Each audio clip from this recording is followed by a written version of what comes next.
Okay, Tony, I'm just getting ready to embark on the recap of your beautifully unmolested, extremely late model Browning Mark IV-A. Got the nice flame-proof glass cloth insulation on a few of the power resistors that are known to get extremely hot. So it helps kind of contain their heat from other components. As you can see, it's kind of dried out some of the rubber insulation or synthetic insulation on some of the wiring, but otherwise just a beautiful example of the radio about to get all freshened up. Okay, Tony, here are your freshly recapped.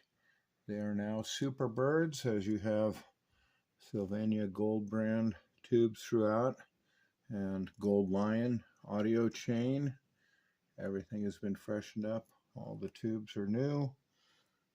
Top shelf replacement capacitors, all new bulbs in both the transmitter and receiver.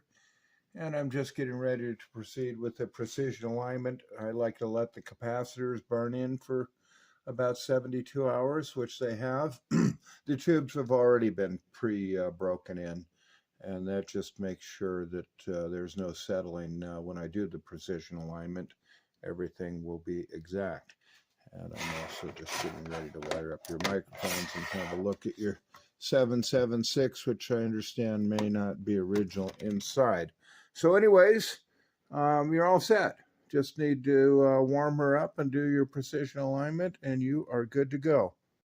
Okay, Tony, here are your Mark IV-A freshly completed SuperBirds, featuring an all Sylvania Gold brand receive section, and then you've got an all Gold Lion transmit audio chain and some other very high-end Amprex and some other high-end tubes throughout, including a tank in the oscillator position, which really does improve the overall transmitter performance.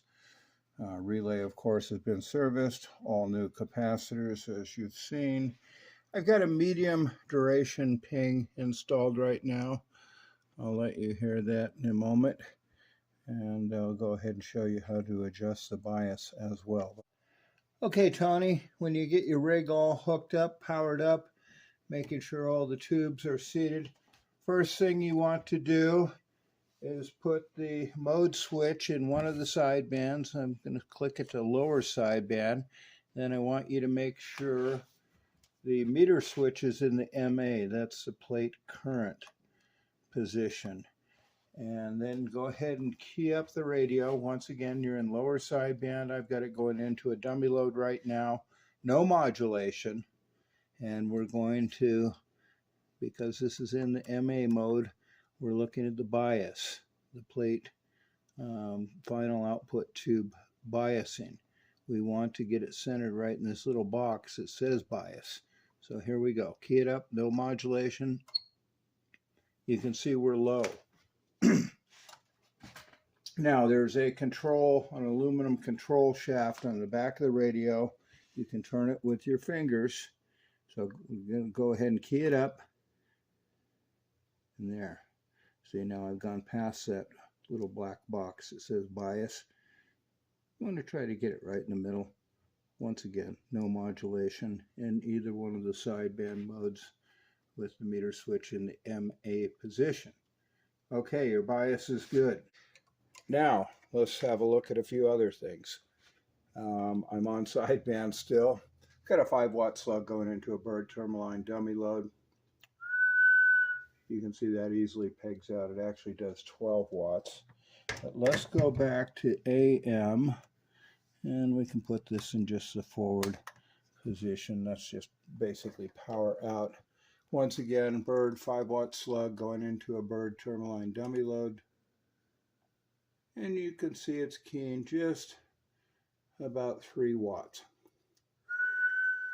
Modulating up to 4.5 watts. That is exactly factory specs.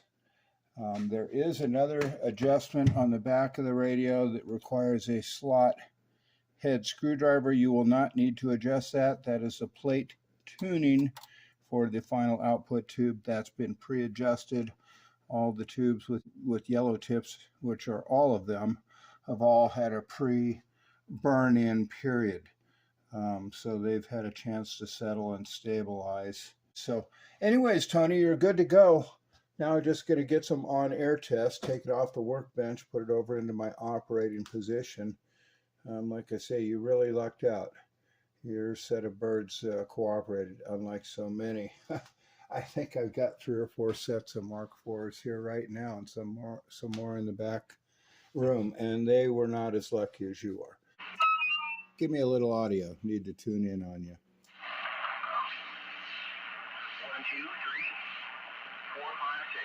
Today is going to be 85 degrees. Tomorrow will be 90 degrees. Sunny Southern California. 90 degrees tomorrow. Take your shoes off and enjoy the sunshine, blue skies. Oh, that ought to help melt some snow. Hey, how these old Browning Golden Eagles sounding? First time I've keyed them up since their restoration. They'll be going home to Alberta, Canada.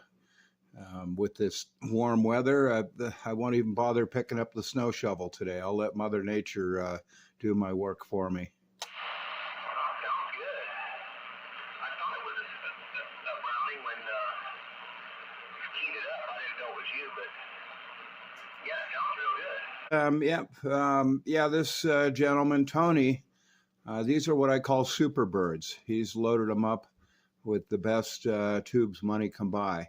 A lot of NASA aerospace gold and platinum tubes. He said, make them the best, and I like that when they tell me that. Okay, guys and gals, as always, thanks for tuning in and tagging along. Sorry if I bored a few of you with this restoration. It's always a challenge, not so much electrically, but sourcing some of these rare and exotic tubes. It's much like coin collecting. You really got to know your stuff and know the good from the bad and how not to be taken. It's really an art within itself. So anyways, and you know, the rewards of the performance speak for themselves. So anyways, till next time, 73, Greg Howe, S9 Radio.